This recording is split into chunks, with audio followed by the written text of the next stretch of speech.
So welcome everyone. I'm Chris Trumbauer. I'm your chair of the Crownsville Advisory Committee. I think we have a pretty exciting meeting agenda today to get us started. So we'll do it's on the screen here, but we'll do the normal project manager update. But then we've got a little bit of a presentation from our new partners at Bowie State University. And then kind of the main event, we're going to briefly discuss each of the subcommittee reports, kind of introduce them to the committee, and let us know if you have any challenges or things you want us to bring to our attention. And then remember that we're hoping to get the final drafts together, ready for review by June 10th. So that we can incorporate them and have them ready for the June meeting to finalize and present to the county executive and to the consultants, so they can be incorporated into the master plan work. So that's what our meeting looks like, and I think as usual we're going to get started with Mike Stroud to give us a project manager update. Thanks, Chris. Is my audio coming in okay? Loud and clear. Great. I have some brief updates, and then Design Collective has some additional updates on the master plan. Big event we had just a couple weeks ago was the Affected Communities Workshop. That was on Thursday, the 16th. We had about 100 attendees at the Annapolis Library on West Street. We got lots of great input and feedback from that meeting. So we are absorbing it, categorizing all the feedback. We've had additional feedback come in through the website after the public meeting. So that's all getting evaluated and being pulled into the master planning process.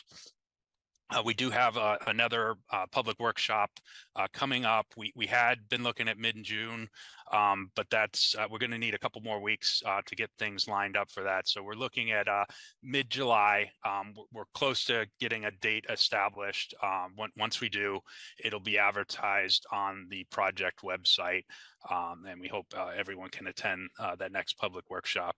The website, we've got a couple pending updates coming out for the website, some information that we've updated, and also some additional information. So hopefully later today or by tomorrow, we should have some more updates on the website. So please take a look at that. With that, I'll turn it over to Design Collective with Cecily for master plan updates. Thank you, Michael and Chris. Good afternoon. So we, as Michael mentioned, the Affected Communities Workshop was well attended. It was definitely worthwhile to have that scheduled in and to get the additional feedback at that meeting. We did pivot and listen to many of the community members who presented. There was a lot of support for the Crownsville Caretakers Committee, and we've requested and awaiting further input from them.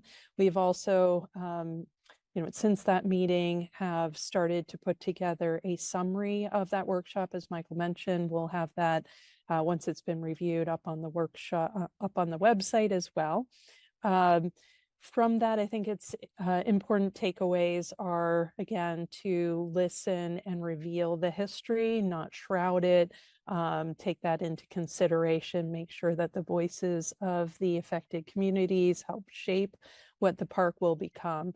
I think having just received the other piece that we've been doing since that meeting is looking at the draft subcommittee reports, and I think those support that mission as well. There's that common thread of health and wellness, but also of preserving, telling the truth of the past, and making sure that's revealed through whatever the recommendations and updates to the park may be. So we have received all of those, or going through the 4 reports, finding the common threads as well as some of the differences. Our next step, and what will be the main thrust of this next workshop, is to develop concept plans, recommendations based on those draft reports and other community input, and come back with options for the community at large to give feedback on at the next July workshop.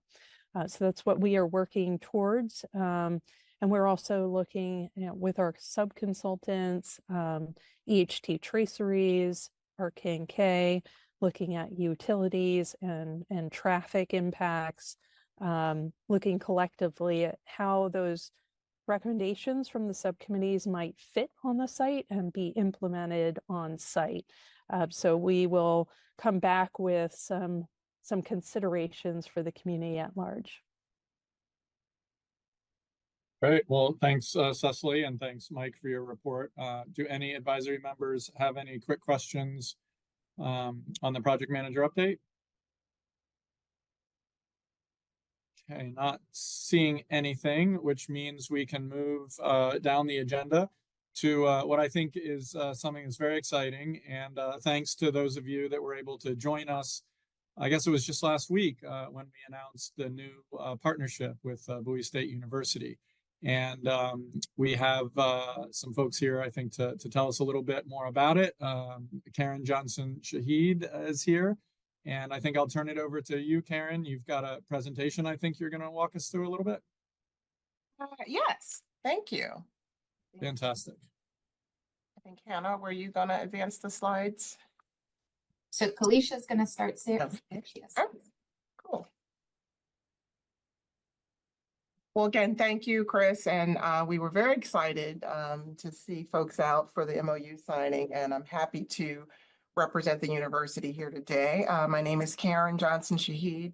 I am the Executive Vice President, General Counsel, and Chief of Staff to the President. I oversee legal and government affairs, and I was happy to join this effort. So I was asked to share just a little bit about Bowie State University as we, as a lead-in to the conversation about the MOU. So I'll just jump right in. Next slide. So who are we? For those of you who don't know, Bowie State University was founded in 1865 in Baltimore City by the Baltimore Association for the Moral and Educational Improvement of Colored People. And the mission back then was to do that which the state of Maryland would not do, and that is to ensure that newly freed slaves could be educated. And so we started out as a normal school to train Black teachers. We moved to a farm, an old farm in Bowie in 1911, and became the Maryland Normal and Industrial School in 1914. And then you can see our evolution from a teacher's college to a state liberal arts college to the comprehensive university that we know as Bowie State University today.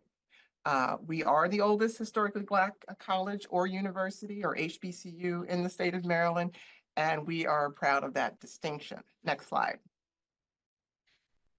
So today we enroll more than 6,400 students. About 2,000 of them live on our campus here in Bowie. And beyond preparing teachers, which we still do, we offer a wide array of bachelor's, master's, and doctoral programs. We're one of the top HBCUs in the country, and we're especially known to be a top producer of African Americans in nursing and biology, as well as computer science and information sciences. We are also designated as a center of excellence in cyber defense education by NSA, the National Security Agency. And you see here on this slide some of the logos for some of our federal partners who support us in our research and teaching at our institution. So we are an institution on the move. We are infusing a lot more research into our undergraduate experience. We're very proud of that. And we're working toward attaining that R2, Research 2 Carnegie classification. Next slide. Here's just an excerpt from our mission statement, and I think it really speaks to who we are as an institution. Our mission requires that we prepare students not just for the workforce, but also for civic engagement, to be involved in our communities. And so we view our role as a public institution. We're a public university, and we take pride in our efforts to advance the public good. And so here you see just a few examples of some of our work with our students being engaged in civic education, civic engagement. We're very proud of the work we're doing with prison education, hunger and food security, just to highlight a few. Next slide. You'll see our faculty and staff are involved in many community-based initiatives. And again, it just links back to what our mission statement requires that we do. We're tackling issues like health disparities, restorative justice, among others. And we do that work through a variety of strategic partnerships. Next slide. So how are we connected to the Crownsville Hospital site, some 15 miles from our campus in Bowie State University? Well, as far back as 1955, we had students tour the hospital site as they learned about aspects of mental health. We've had faculty select the site as the subject of an English project many years ago, where some of our student scholars conducted research and spoke with some of the former employees as they learned about the mistreatment of residents. And student scholars also created a resource guide that included decades of reports from the Maryland Lunacy Commission dating back to the early 1900s, chronicling the mistreatment and abuse of the Black patients at the hospital. So we have a shared history, and we feel very honored to share this historical connection with the site. And we're extremely excited about what the partnership with the county might hold for the future of the site, the future of our institution, and the future of the work that we are doing together. So thank you for this opportunity. And again, on behalf of our president and all of our faculty, staff, and students, we're very, very excited about this partnership. Thank you. Thanks so much, Karen. And I think we have Jansen and Christine have a few slides for the county side. Is that right, Jansen? Yes, Chris. How are you doing, everyone? Good afternoon. As most of you know, my name is Jansen Evelyn. I work in the Office of the County Executive. And thank you, Karen, for that primer into the history of Bowie State University. I just want to quickly just touch on the Memorandum of Understanding between Bowie State University and Anne Arundel County. As Karen so adequately and eloquently noted, there has been a pre-existing relationship. However, what we are doing with regards to this MOU is we want to continue. As many of the subcommittee reports will talk about, they're going to center it on health and wellness. And as we have worked in our respective subcommittee, that's been a central theme. And when we first had conversations with Bowie State University, it was centered around how do we ensure that people know the history of this place and that it can never be forgotten, as well as making sure that the community, they can find ways to thrive and heal going forward. Because of the historic relationship, it had originally centered around health. That's a natural segue that we want to continue to explore, whether it's courses, whether it's, actually, can you go to the next slide? Because I know I'm kind of jumping all around the place, Hannah. But this MOU is more of a programmatic relationship between Bowie State University and Anne Arundel County with regards to how we engage at Crownsville Hospital. One of the first, and I think primary objectives as this MOU gets underway will be potential internship opportunities. Now that we have now that the steering committee has the subcommittee reports, you will see that there are going to be a wealth of opportunities that we, along with Bowie State and Design Collective, we will delve into to determine where can students who, and again, have majors in history, as Karen noted, they had actually been one of the first institutions to have done a significant bit of scholarship around Crownsville Hospital, even before the state sold it to Anne Arundel County. In fact, the one point she didn't mention was that about a decade ago, Bowie State students were they had gone to the General Assembly and testified around how we should reimagine Bowie State. So this is just a natural continuation of that. And again, we have, obviously they have the health, the nursing, but one of the things that I am actually excited about is they also have a minor in visual culture and museum studies. And so with that in place, this is something as we are looking at gathering this history together, whether it's the artifact collection, whether it's oral histories, there's so many ways that we can work, not just resource sharing, but we can work to provide meaningful ways for the students to learn about this wonderful historical site in their backyard, but also for us to have the benefit of their resources and the students' expertise. So do you mind going to the next slide? Hannah, thank you so much. So some of the nuts and bolts of the MOU, it's a 3-year MOU. Obviously, like most memorandums or contracts, those things can be terminated upon notice to both to the other party. With this one, we did 30 days prior to the intended date of termination. It's governed by state law, and I think a large part of how the course and the partnership and the courses and the partnerships will look going forward will come from what this master plan ultimately produces, and it will help give us guidance or direction in terms of what are the short term as well as some of the more long term programmatic or potential educational opportunities. That's all I have, Chris. Great. Well, thanks, Jansen. Thanks again, Karen. And do any advisory committee members have any questions for either Bowie State or for the county administration? So I think before we go to questions, I think we do have one more slide actually, and I don't know. We do. I'm sorry. Christine wants to cover it, or I can cover it. Kalisha, if you just click to the next one. Right. So we just wanted to clarify, I think one of the natural questions is how does this partnership fit into the existing planning efforts that the county has ongoing, that you all have been such a big part of as the advisory committee? And the answer is that we are still continuing with the master planning process that we started. Obviously, we have ongoing public workshops. I think Mike mentioned the next one will be in mid-July. Those will continue. That we really see this partnership as additive to those planning processes.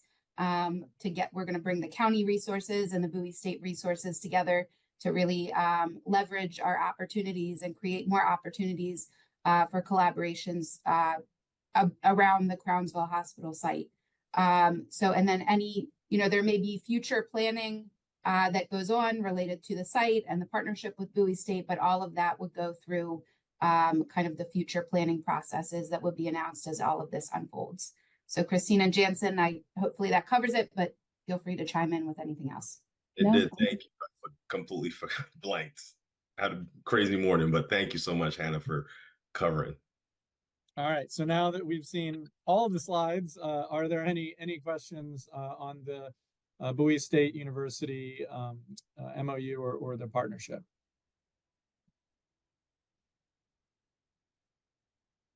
All right. Well, obviously it's just the beginning and there's a lot to work out, but let me just say, on behalf of the county, we're really excited to have an anchor institution to partner with, kind of on the ground floor of this effort.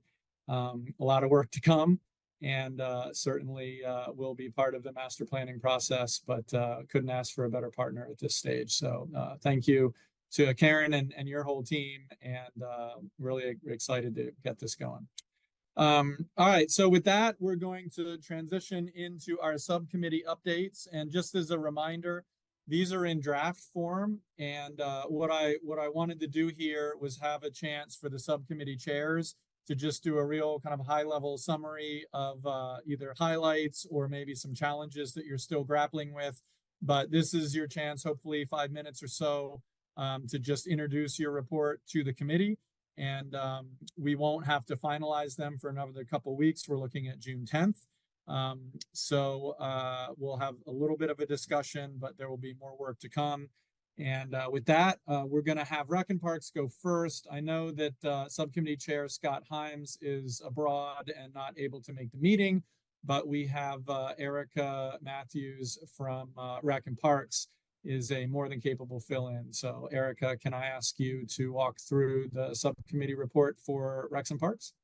Yep. Good afternoon, everyone. As Chris mentioned, I'm Erica Matthews. I am the Deputy Director for Recreation and Parks, and I have been the staff person assigned to the Recreational Subcommittee. The group, similar to the other groups, has met between October 2023 up until June. We'll have our last meeting in about a week, and we were tasked with providing guidance on the development of recreational and park amenities on the Crownsville Hospital Memorial Park and the use of the property within the MET conservation areas. The group also reviewed Arundel County's Department of Recreation and Parks vision and mission, and then trying to figure out how these two statements could align with what the subcommittee was recommended. The two statements plus the committee mandate could align to provide the subcommittee's recommendation. Through the process, the committee discussed a lot of recreational opportunities. This included active recreational use, including outdoor fields, indoor spaces, agricultural components, and passive recreation like trails and gardens. In terms of recreational program, theater arts, ceramics, dance, crafts, gardening clubs, farm education, and exercise were discussed. Some more unique ideas like jousting and overnight camps, as well as an equestrian riding ring, were also considered. The group was very sensitive to the idea that the property should not be overdeveloped. This included not increasing the impervious coverage on the site, improving stormwater management, reusing the buildings if possible, and this idea of shared spaces. The idea is that some of these committees will have similar ideas, so we build what we need to serve the most and have a much smaller footprint on the property. They also discussed having designated zones on the property. They wanted to see things placed where it made sense in terms of other amenities surrounding it, being mindful of the natural environment and preserving green space on the property. They are worried about the site's capacity for visitors. This idea of capacity was never resolved by the committee, but referred to the infrastructure committee for review. And I believe Cecily has already sort of touched on that they had concerns about the septic fields in the septic area, the spray fields, and that being really great use of space if we can get the septic out. Transportation, how are people going to be able to get here and actually enjoy the amenities, because they want everybody to come to the property and see this as a new community hub. So they want people to come, but then they don't want to overburden the site as well. So that one was not an easy problem to overcome.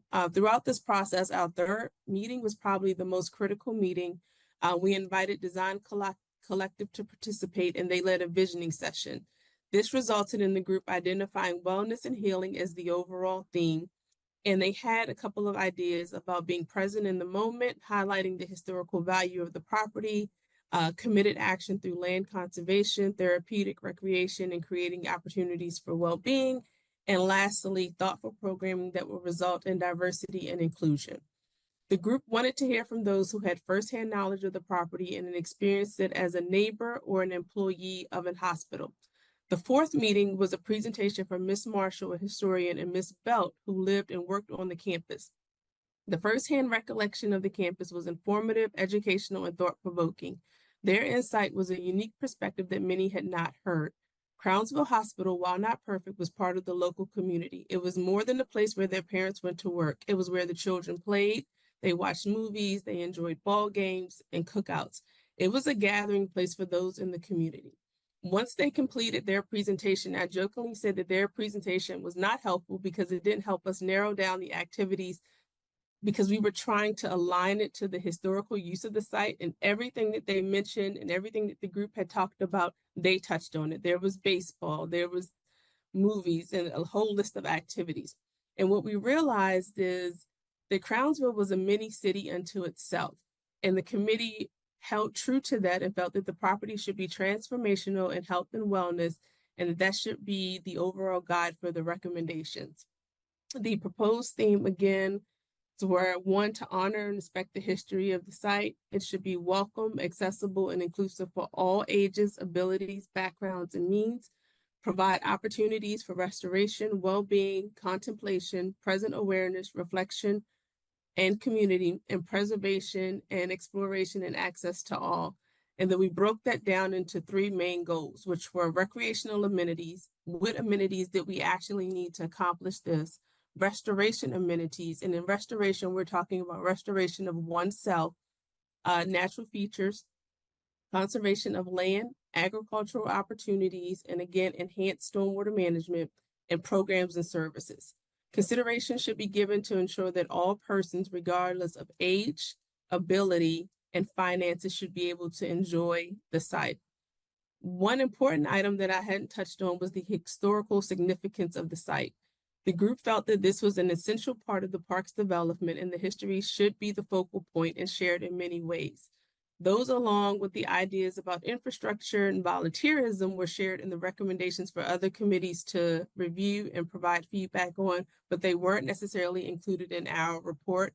We wanted to make note of things like enhanced stormwater management, or the idea that additional reuse of space and what the buildings could be, that they had ideas about what Campanella should be and the cottages and transportation, and how the trail system in the park should align with the capital trail system that Rec and Parks is developing outside of this project. There were a couple of challenges that I observed with the group. The group was very nice and no one questioned anybody's ideas, so it was kind of hard to package and harness it into some sort of a cohesive plan. Overall, we had really good members that were open to hearing their ideas. We always have a couple people that are just committed to their passion, and they did take up a little bit more airtime than some of the others, but the group overall worked really well. The one thing that we didn't quite figure out how to incorporate into one of the themes and goal was childcare. It was something that we discussed. It's something that Rec and Parks does provide. And we felt that somehow in there, we could talk about a pre-K program, before and after care, but that's the one thing that didn't quite make it into the report. Our June meeting will be us ranking their recommendations and preparing the final report, and we will be done in time. That's all I have. Great. Well, thank you, Erica. And just a reminder, all the draft subcommittee reports are in the calendar invite for this meeting in PDF form, so you can follow along. Because they're in draft format, they're not available yet publicly, but we will be posting the final reports on June 10th. So that's about 2 weeks ahead of our next meeting on June 27th. Are there any specific questions for Erica from committee members on the Rec and Parks draft report? It's a very thorough report. All right, I think then we'll move ahead. Next on our list, Jackie Alsup, can you walk us through the cultural history draft report? Good afternoon, everyone. Our subcommittee has been meeting monthly since October of 2023. We've had extensive discussions within our meetings and input from all members of the committee. One of the recommendations or aspects that we looked at was a museum and interpretive plan. And it was suggested by our committee that the master planning process should be advanced discussions that allows for inquiries regarding the material nature of the institution and the immaterial aspects that are the subtext for how and why the institution came to be, how and why it operated as it did, and our role as caretakers. The process should also foster young people's involvement and consider them as caretakers. The plan should link the effects of those institutions and agencies and persons who have devoted years of work to telling an accurate and balanced story of African-American life in Anne Arundel County, Maryland, and the nation. The linkage can begin with the in-depth discussions with the Maryland Commission on African-American History and Culture, oral history programmers, local historians, the Maryland Archives, and the academicians whose work focus on Maryland's history and health, the Crownsville Hospital, Memorial Park Museum should be interactive and showcase patient crafting, making, and other creative pursuits along with historical information. The committee wants the history of Crownsville to be not forgotten and told. Another area was the website and public information. As plans for the physical site develop, a website for Crownsville Hospital Memorial Complex can be created to provide information for the public with a homepage, maps, images, and resource page. Online resources for information about the hospital and what the county proposes to fulfill its charge for the site should be organized and well vetted. Interactive experiences that digitally chronicle all artifacts, such as oral histories and photographs, should be housed on the website. We also talked about interpretive signage. The master plan should encourage a transparent, welcoming, and informative visitors experience. Signage placement should allow visitors to read and consider the information safely, such as the areas where people can pull over in the park, can incorporate QR codes on the signage. These are just a few of the recommendations from the Culture History Subcommittee. Great. Well, thanks, Jackie. Again, the report is available in the calendar invite, but I was scrolling through it while you were presenting. So some good stuff in there. Thank you. Really appreciate the work you guys did in your committee. Are there any questions for Jackie? All right, then we're going to keep rolling. We're going to next go to Dr. Pam Brown, who's going to walk us through the draft report for health and wellness with, I believe, a presentation.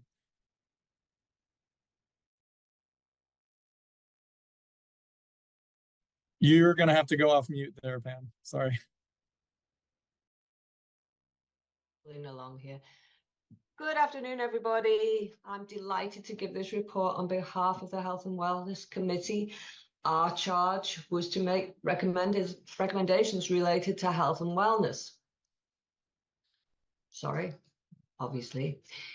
There were 19 of us, very diverse group, a very active group, a very thoughtful group. I feel quite honored to have worked with the people on this group from the very beginning. There was almost a reverence in the way we talked about the work, and we had some extremely difficult conversations, and I think they were handled extremely well. We met online or in person around 9 times, and we added a couple of additional meetings. From the very beginning, we talked a lot about the history of Crownsville, how important it was to build everything for the future on equity and healing. During all of this, we have come back to that theme, and when we had our draft report written, we asked Georgia Sherrod to read it and then come and talk to us about it. She's an expert in equity and conflict resolution, and she spent a whole meeting going through the report with us. Ashley was there too, which we're very grateful for, and they made some good recommendations for going forward. Our goals we got right at the beginning. Crownsville Hospital Memorial Park is a campus built on equity and healing, respects history, surrounding environment, buildings, dedicated to holistic health, wellness, connected to the local community, but welcoming and accessible to everyone. And I should say that within our membership, we had a resident of Crownsville, which I think was really, really important. And we also had people who now work on the Crownsville campus, and they really were illustrative about some of the needs of Crownsville. We defined everything. So we defined health in a very, very holistic way, really about physical, mental, social well-being, a very strong definition. And obviously we used the definition of equity from the executive order, from county executives executive order, because we thought that was the best one we came across. What are our recommendations based on? Well, we discussed everything. We discussed current needs and gaps. We had a lot of data. We talked about the conditions at the site. We talked about the current tenants about what's going on. Some of our subcommittee members went out and gathered input. So we had one member who went to the caucus of African American leaders and spent the meeting there talking to them. And we sort of put all that stuff in the hopper. We talked a lot about the importance of using an equity lens, as I've said, looking for potential opportunities for collaboration, not just with the people who are already there, but maybe with some of the things that were going to come. And then we talked about the specific proposals for site use that came from some of our members. We talked a lot about barriers. Obviously, transportation is huge. All of this is in our report. I'm not going to go through it. We did all of these small group works around needs and issues and barriers. And Jen Purcell has been a wonderful staff person on this, kept us on task, kept all the information and helped put it all together. So thanks to Jen, she's here today, and some of my committee members are here. Thanks so much for being here. So we had some specific proposals. That is wrong, by the way. It wasn't a proposal for a veterans and military family clinic. This is an old slide. It was actually a proposal for outpatient services. Community supported health and wellness, that came from Bloom. We had equity related uses from Latika, and the whole notion of what can we do for the food bank facility. So we had all of those proposals. We had all the needs out there. So we had this big meeting together in person at Crownsville at the food bank. And we took a very old way of trying to make decisions called nominal voting. We all had dots and we all wandered around the room. We had it all up on the wall. And there was even an other option for recommendations that were not already there. So in the end, we were trying to prioritize everything we heard, including what individual members had said, including what the public had said, and try and get it all together in this mad moment of nominal voting and come up with some draft recommendations, which we did. And here they are. So they're organized into 3 themes, because you can see that Jen and I are totally linear and over-functional in everything we do. So we organized it into direct service, housing, and learning gathering spaces. The voting came up with 5 priorities. Some of them got equal votes. So the top 3 were community gardens, mental health services, and a wraparound service center. All of that is explained in the report. Then we came down to our medium priorities and then our lower priorities. All of this is explained. Because we can't stop, we decided we were also going to make some process recommendations. So there's a whole set of stuff around how you really do equity rather than talking about it. And this notion that the establishment of the park is not the beginning or the end, but the county should continue to use the whole notion of equity and history for the development and the future of the park. And then the communication, how difficult it is for us all to talk to one another, understand one another, and understand we're all doing the same work. We recommend being very transparent with stakeholders about the amount of time this is going to take, because I think we've generated a whole load of excitement and we're really excited, but because we met with many other people, it became very clear that this is a long slog to go from where we are to where we want to be. We had some talk about timing. Our current tenants need services today. So we really would recommend that there's some short-term planning for those existing tenants. And then really the underpinning of all of this is that the existing transportation system is not really going to be helpful. And what can we do, both in terms of the transportation that we are going to increase just by having the site and what that means to the local neighborhood, what kinds of things might have to happen, structurally in the county, and then how do we get people there? So that was really where we ended up. But I would say, to finish, I've obviously done a lot of work with a lot of groups. This was just an incredibly sincere and earnest group who really wanted to tackle issues with an open and honest and engaged mind. They showed up. And that's what we can ask for. We can ask for people to show up, and this committee showed up. Many of them are here today. I thank you again, guys. It really was a pleasure. We had a lot of fun, believe it or not, as well. So thanks. That's the end. It's all in the report, and you all have a copy of the report. Great. Well, thanks, Pam. And I absolutely believe you and your group have fun because you're a fun person, but also this is a tremendous challenge, and people enjoy tackling a challenge. So well done. Your report is very thorough, and looking forward to diving a little bit deeper on that in the coming days as well. All right, so to wrap up our subcommittee reports, our final report is our infrastructure subcommittee, and Allison Taylor is going to walk us through that. But before she does, I want to make an announcement that Allison has informed us that she's about to leave the committee, not because she doesn't absolutely love this work, but because she's literally moving out of the country. So what we're going to do is we're going to have an interim replacement just, for the remainder of Thor in her committee to take over for her when she's officially gone. So Allison, you're still here, so we can't miss you yet, but I know that we're going to. And I want to hear all about the infrastructure subcommittee. So take it away. Thank you very much. That's right. My family is moving to Norway for the next year. My husband has a work opportunity, and I have the opportunity to stay on with my employer too. So I'm very excited about that. It's sad for me to step away from this work while we're gone, but I know that it's in great hands here. And I just want to acknowledge all the hard work of the subcommittee. We had a number of really committed people, as well as Karen Henry and Susan Harold from Department of Public Works and Central Services, who also were great partners in this work.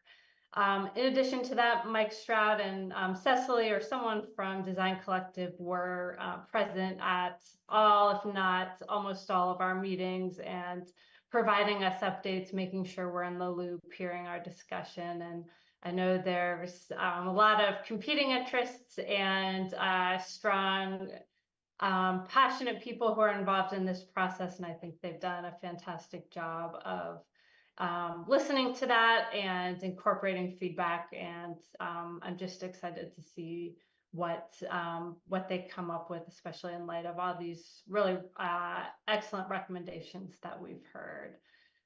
Turning to our activities, we had 9 meetings and 2 tours of the facility, and we've brought to you 4 main recommendations with a number of sub recommendations. The first relates, as our subcommittee title is, to infrastructure. We have 13 specific recommendations for there. I won't go through all of them, but we think it's critical as a early step here is to transfer operations of existing water and sewer infrastructure to the county's Department of Public Works. We've made a number of recommendations that we've shared with Design Collective, and I'm sure is ongoing, relating to evaluation of water treatment options, wastewater and wastewater operations, so that the existing water storage and delivery infrastructure can appropriately meet the future and current needs of the site and protect public health. We've also, as part of that, recommended upgrading the electricity service and bringing fiber optic to the property. Connecting the Bacon Ridge and South Shore trails, and obviously providing adequate public restrooms consistent with the master plan. There was a major piece of discussion for our group was had to do with the structures, the buildings that are on the campus. If memory serves, there's 64 buildings.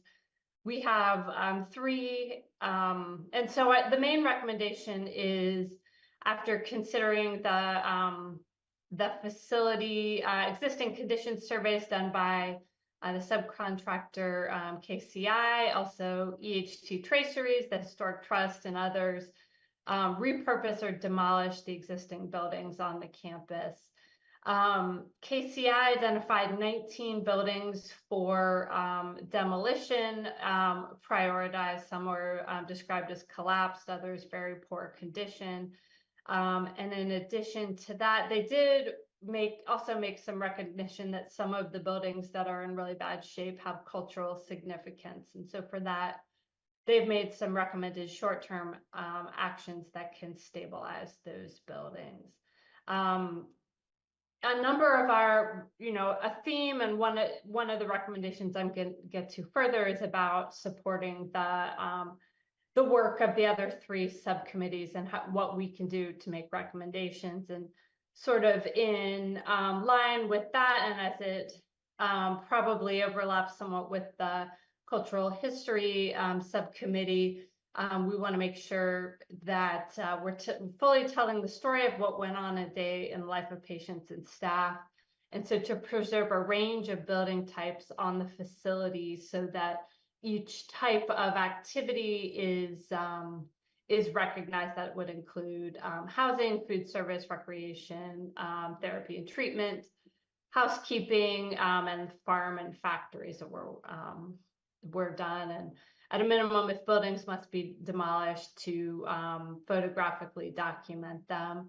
We did have a member of our subcommittee with experience in both historic preservation and as an architect, who had some specific buildings that he'd considered for partial preservation or stabilization. And so we noted those in our report as well.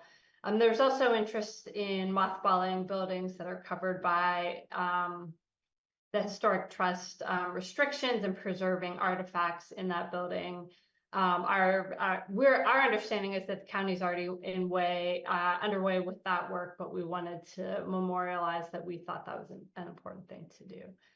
The third recommendation was consider opportunities to promote sustainability through the infrastructure that will be developed. Opportunities could include solar, heat pump systems, wind energy, heat recovery, rainwater collection, and the like, and to make sure the public is educated about this sustainable design, conservation, et cetera, that's being done in that way.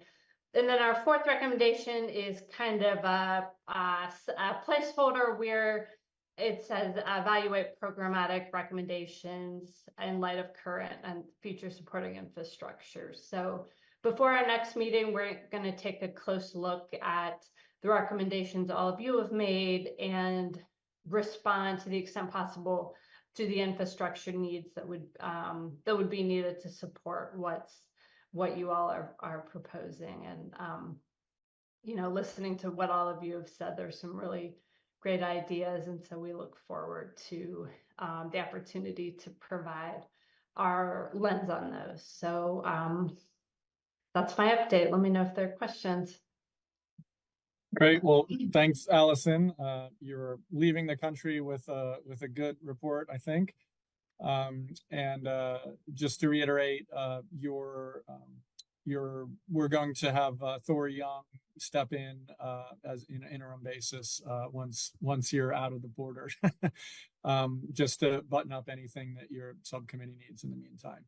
All right, so we've heard from all 4 subcommittees. Again, these are not finalized, and it's going to fall to Hannah and me and others on the staff to try and synthesize these into kind of one final draft report for the committee, and we'll have some future conversations about that.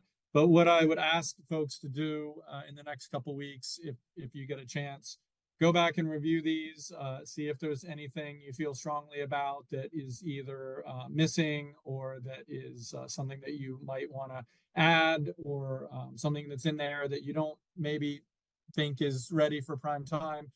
But please send those comments to Hannah or me, or you can work within your subcommittees to do that. But just to reiterate, our goal is to have these reports finalized by June 10th. We're going to post them to the website, so they will be made available at that time. And then we will talk about how to formulate this into our final advisory committee report to be included in the master planning process at our June 27th meeting. And then I think, I can't remember the date, but Mike or Hannah, there's another public meeting coming up, I think in June as well. Do we have that all set up? We're looking, Chris, in mid-July. We don't have a date pinned down exactly yet, and hope to have that in the next couple of days. And once we do, it'll be up on the website, and we'll make the typical notifications that we've done with the other public meetings. Very good. Okay, great. So there's more opportunity for public comment at that point. We did get a couple of things in the Q&A about the Bowie State University partnership, kind of saying that it's great, but it kind of surprised some folks.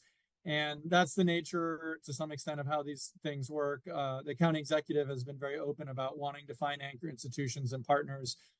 He did start discussions with Bowie State, and those obviously culminated in the MOU. We weren't obviously able to share that much in advance of when it was signed, as these things go.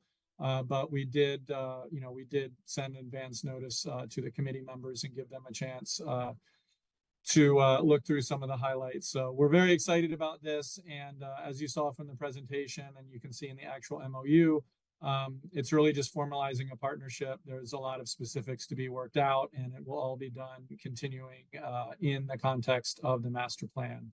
So there's a lot of opportunity to help shape that.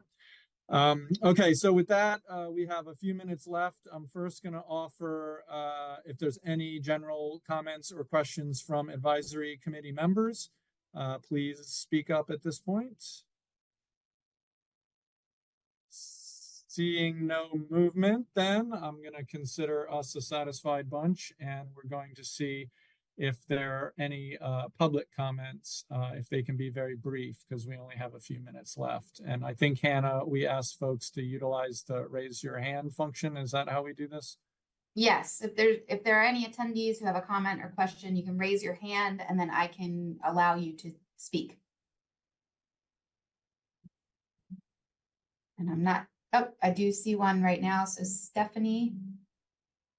Okay, you should be able to speak, Stephanie Franklin. Yes, good afternoon, Ms. Dyer. Good afternoon, committee. The question that I have is, I just wanted to get clarification on when final recommendations are going to be done.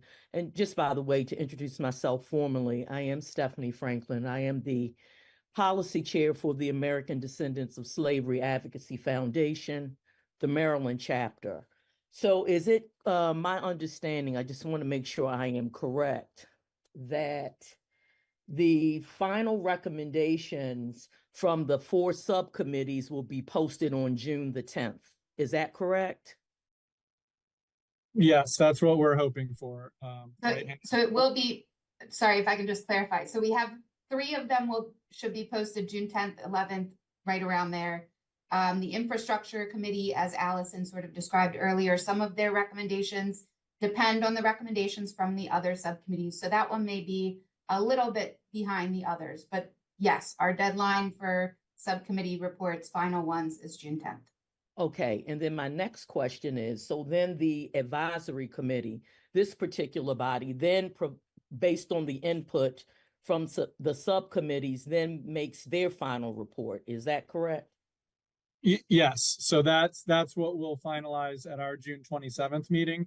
But keep in mind, as an advisory committee, we're making recommendations, and that will be one component of what is considered in the ultimate master plan concepts. So we don't necessarily get to dictate exactly what's going to be in the master plan. We're contributing to that, but so are other public comments and what the feedback from the workshop. All of that helped influence our subcommittee recommendations, but that can also be considered by the consultants as they look for and ultimately put out their concepts or visions or ideas in that master plan. And then that master plan will have a public component as well. Okay, so it's a collective process of the advisory committee and the subcommittees and the public input. So what is the final date that the public can provide input to be considered in this master plan? Should we turn that one over to Cecily or Mike? Do one of you guys want to handle that one? Yeah, well, I'll start, and if Cecily wants to add to it, we do have the schedule, the overall master plan schedule posted on the website. It's a link, so you can kind of see how it all flows from the beginning all the way to the end state of the final master plan. And in that process, we're collecting comments. So the opportunity to submit comments is still open. But in the next couple of months, we'll be working towards a draft master plan, which will still be open to comments, and then finalizing. So over the next several months is when we'll be still collecting comments. And Cecily, if you want to add anything.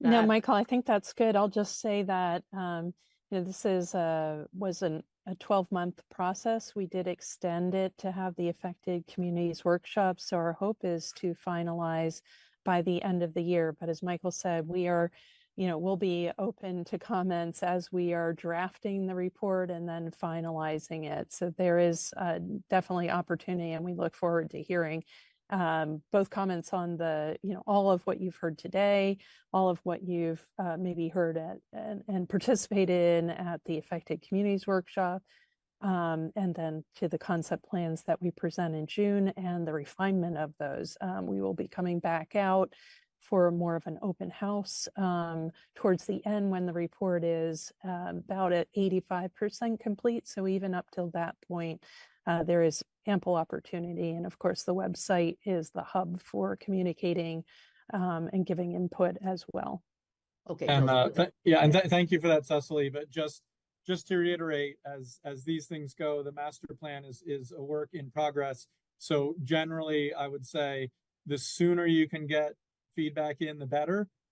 Because as Cecily mentioned, even though once the draft plan is finalized and put out for public comment, if you have big ideas or you have strong feelings, getting that in sooner allows it to be part of the process earlier, which is always an advantage. No, thank you for that. That was helpful, because I know in looking on your site, I thought the final plan was going to be completed by September 2024. But hearing from Ms. Cecily, it looks like it may be extended to November, December 2024.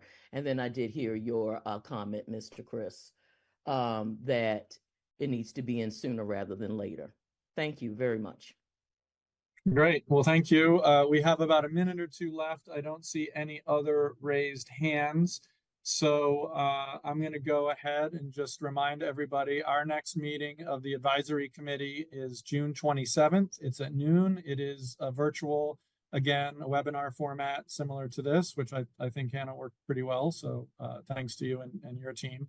And then in the meantime, please do set aside some time. I know you all worked hard on your subcommittee reports to get them in, but if you have some extra time, please look at the other subcommittee reports. They're all unique. There's similarities that run through them, but they're all a little bit different. And I think it will benefit from having that kind of cross-pollination viewing of different folks looking at it. And please feel free to comment or put your feedback in during this time.